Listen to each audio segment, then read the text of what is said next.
and that was kind of a red flag to them, and they hadn't seen it before. Chris has looked at it before, and I don't Well, know. and he's in this normal sandal on the right.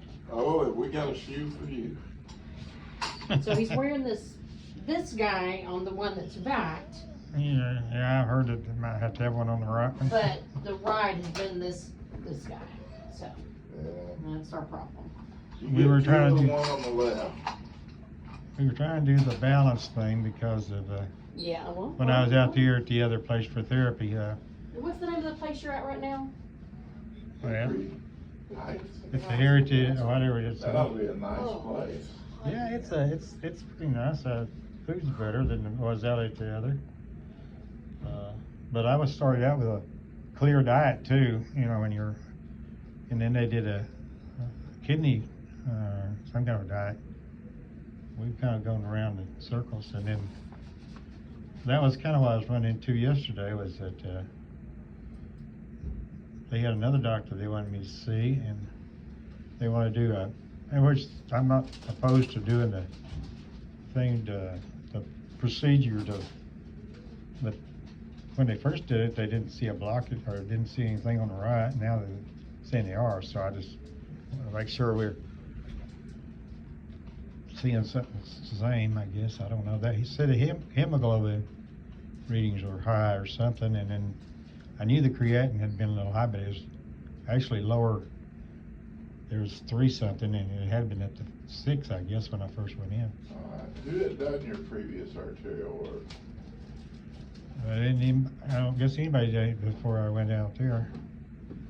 I mean, I think everybody went with the idea I needed physical therapy and never did look at they kind of did the thing where they did the wrappings on your legs, but it wasn't circulatory, I guess. It wasn't. All right. Who are they wanting to send you Out there, wasn't a kidney doctor or a urologist, which I'm already scheduled to see, but it was, I can't remember what the doctor, must be something that has to do with it.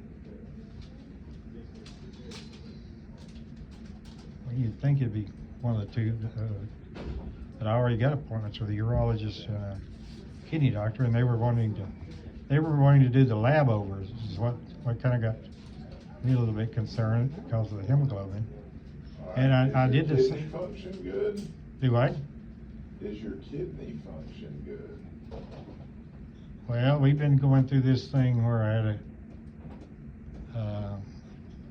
I had a tube to go to the bathroom, but they put that in 11th of April, and we finally got it out because but I've been doing fine as far as mainly the urine, and I think I've picked up a little bit the last few days on a little bit more of a bowel movement.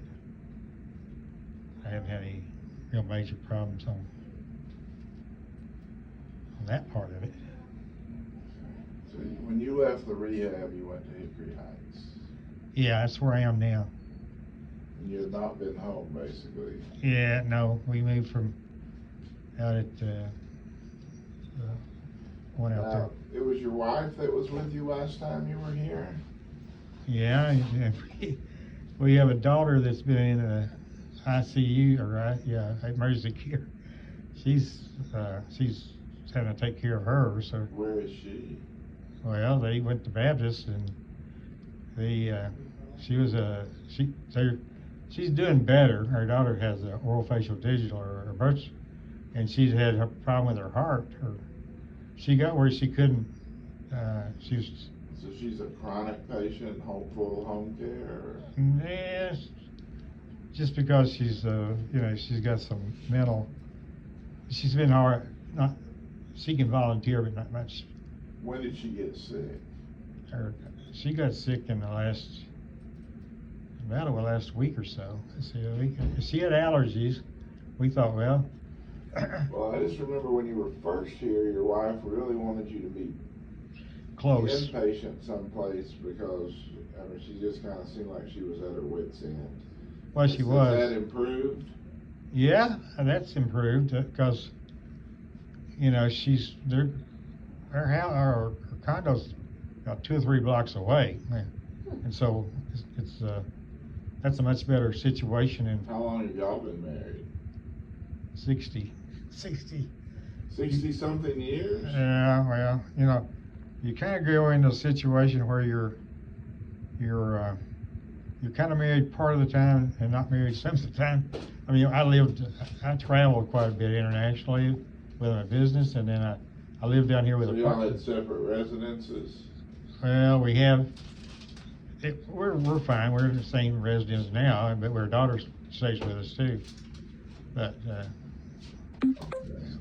we're not. I mean, you know, there's stuff after that many years you don't want to have to. I don't know, I never got past 16. You know, you feel like. 60, boy, if I started now, I'd be 100 and something. when I finished. Well, there is a sense of humor. I mean, she's good. She's got a good personality, and we, you know, there's certain things that we can hit it off on, but you kind of live your own lives in ways. I mean, we're okay with our daughter because I take care of our daughter quite a bit. I mean, we go places with do things, and so our son, you know, he's pretty exceptional. He was a Duke lawyer. I mean, he graduated there, and as I said, now you got a son that's a biomedical engineer that lives in Milwaukee and does work at Epic up there. Those records that you see on some places, and he goes You around. know, that's almost like saying you work for United Health. Well, you know, yeah. Gotta be careful. Yeah, well, that's what, you know, that was part of the guy's problem, is that they were turning down so much with artificial intelligence. You know, they were really screening them. I had a friend that was an FBI agent, and you asked him what he did, he said, I work for the government. If you pressed him, he said, I work for the Department of Agriculture. You know Mr. Haney on Green Acres? Well, my problem, see, I went to CIA right after college, and then I traveled all over the world, and everybody thought, well, they were paying me to do all these jobs, and they weren't. I'd like to have got a lot of money out of going to all these countries, but I didn't. But I wouldn't tell, you know, you go on TV in China, you don't want people over there to think you're still working CIA or something, so you kind of, we have a dysfunctional family, let's put it that way. I guess that's how we survive. All right, I'm about to do this, and I'll be right back. All right, let's take a peek here. You can tell people you work for the CIA? Well, you couldn't when you was out there, but you told, everybody knew if you worked at Langley, I mean, you almost had to say, they didn't put it with CIA on your check, Yeah. but they. Probably not.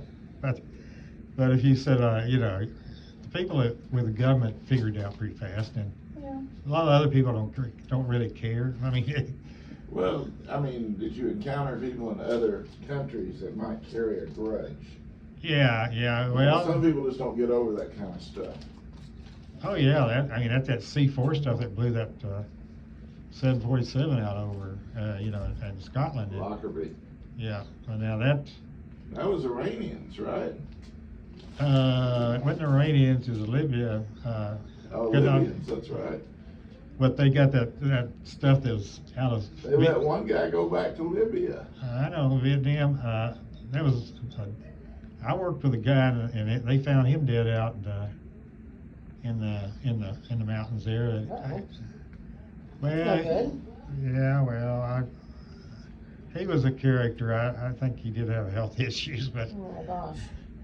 But because he turned some people in, he was well publicized, and Mhm. his name is Kevin Mulcahy, and his dad had worked there, and we had some good experiences. We'd go down to Roslyn, and then we'd come back here one night, and it was raining, and he wanted to go underneath, and he got shot probably today if he did that, go underneath the building, and we unloaded there, and they didn't like it too much, but you know, a lot of stuff back then was a little less, you know, they didn't have the equipment and stuff that, but you could get by with it. Cameras were everywhere.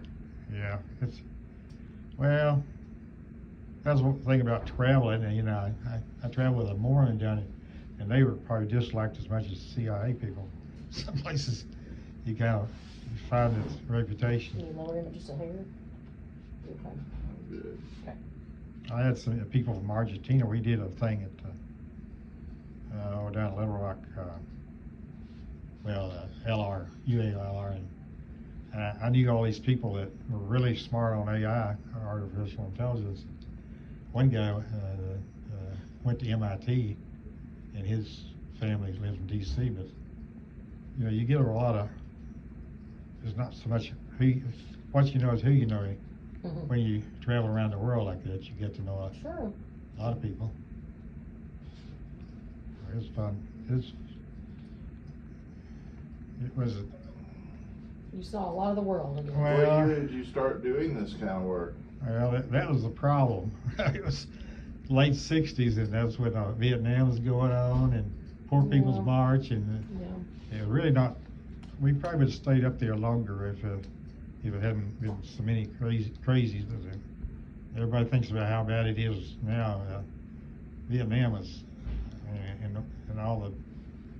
Vietnam, there was a lot of marching going on, but the government didn't do anything really radical during Vietnam. No, they had. We had a foreign war, but in terms of the United States, Well, you got all those riots that were kind of crazy too. I'm talking about all the yeah, city. but like at Kent State, how many people died? Yeah, I know.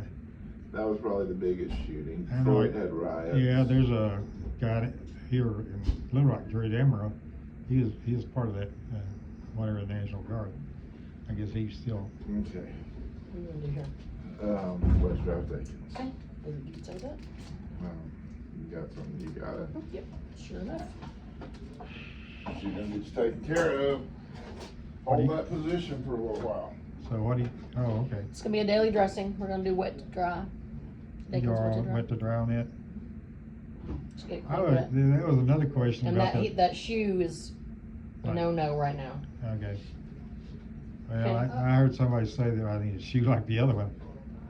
Yeah. Which means you can't do any walking. You can't walk on this at all. Yeah, that's Right what now. I was afraid of. Period. I got a wheelchair right now Yeah. anyway. But Yep. I'm not trying to do a walker that much other than we do it in the physical therapy. I may have to kind of alert them, and they have a program there, physical therapy. What I was trying to do is get my arms and legs a little stronger. Yeah, you're gonna have to do exercises without putting pressure on both of these spots. Is there, So, like leg lifts in the chair, you know. Is there some way they I do can get a weights and stuff. prescription on that, this prescription or whatever you give the therapist to? Oh, yeah, he'll write it all out. Okay, well, that's what I need to take to these people, because they do a regular program, but, you know, my program was around this 1 foot, or 1 heel, Mm-hmm. and, I knew that, Yeah, we're starting to have a lot of breakdown here, so we gotta be careful. yeah, I think that's what they were saying, Mm-hmm. and I wanted to make sure that, I think that's, when I, texted Dr. Dean last night, he was real responsive to it, and that's why I'm here today. Yeah. Yeah. We didn't want to let it go, or we didn't want it, we want to, do something. Yep. And Be too careful right now. that thing that they've got, the procedure, they've got to run something down there to see if they can get flack out, is that still something I should be on go with, and not, go with their schedule, or? Well, so when did you last go to PAD? Yesterday. Yesterday? Okay, and what did they say? Well, they What they called wanted back, to do? they want to do the procedure, they did one on the left foot, and Right. they ballooned it, and they didn't Uh-huh. have to do a stent or anything, but Uh-huh. They did say they got the flak out, and then, Yeah, we need to do that over here too. If they're recommending the right leg, absolutely, okay. yes. Well, that's scheduled, but then they called back today and they said the lab work showed that the hemoglobin was high, and Mhm. so they had, I forget which, there's a doctor that they were saying I need to go see, and Or I, just follow whatever it says on there. Do Yeah. that, yeah. and I wanna make sure that, what's being, cause I think Chris looked at it before and he thought he was progressing or doing better, but I don't know. He hadn't seen it for a while, too. No, yeah.